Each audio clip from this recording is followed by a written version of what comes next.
আসসালামু আলাইকুম। কবুতর বাচ্চার পশম খেয়ে ফেলতেছে, তো এখন করণীয় কি? তো আমার এবার কবুতরের বাচ্চা পশমগুলি খেয়ে ফেলতেছে। দেখেন, আপনাদের যদি দেখাই, এই যে দেখেন পশম কিন্তু খেয়ে ফেলতেছে। এখন করণীয় কি? এটার সমাধান কিন্তু আমি অনেকটা করে ফেলছি। এই যে দেখেন, দুইটা বাচ্চারই কিন্তু পশম খেয়ে ফেলতেছে। এখন বিষয়টা ক্লিয়ার করি, আসলে পশম কেন খায়। আমরা যদি ওষুধ না জানি তাহলে ওষুধ পাবো না। সেটা হচ্ছে, একটু বসো, ক্লিয়ার করি। আর সেটা হচ্ছে গিয়ে কবুতরের বাচ্চার পশম এই কারণেই খায় যখন কবুতর ক্যালসিয়ামের অভাবে ভুগে।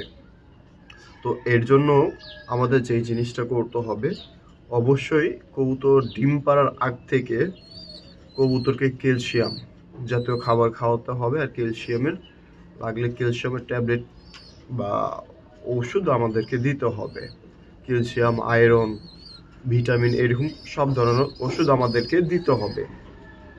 তাহলে কবুতর বাচ্চার পশম খাবে না বা ডিম কখনো ভেঙে খাবে না, ডিমও মজবুত হবে। এছাড়া আমরা যে ন্যাচারালভাবে যেগুলি কবুতরের ভিটামিন বা ক্যালসিয়ামের অভাবগুলি পূরণ করতে পারে, সেটা হচ্ছে গ্রিড। আমরা দোকান থেকে গ্রিড কিনে বাসায় ডিমের খোসা যেগুলি থাকে, এই ডিম খাওয়ার পরে ডিমের খোসাগুলি রোদে শুকিয়ে ভালো করে ভেঙে গুঁড়ো করে ওই ডিমের সাথে দিয়ে দিব। এতে হবে কি, আর যদি কয়লা আপনারা পান কোথাও, ওই কয়লা কালেক্ট করে গুঁড়ো গুঁড়ো করে ওই ইটের গুঁড়ার সাথে দিয়ে কবুতরকে খাওয়াইতে দিবেন। আশা করি কবুতর এই রোগের ক্যালসিয়ামের অভাবটা পূরণ হয়ে যাবে। আর এই যে বাচ্চাদের যে পশম খাচ্ছে, এটার সমাধান হয়ে যাবে, আর কখনো কবুতর পশম খাবে না। অবশ্যই ডিম পাড়ার আগ থেকে আপনাদের এই খাবারটা দিতে হবে, গ্রিড যত খাবে তত দিতে হবে।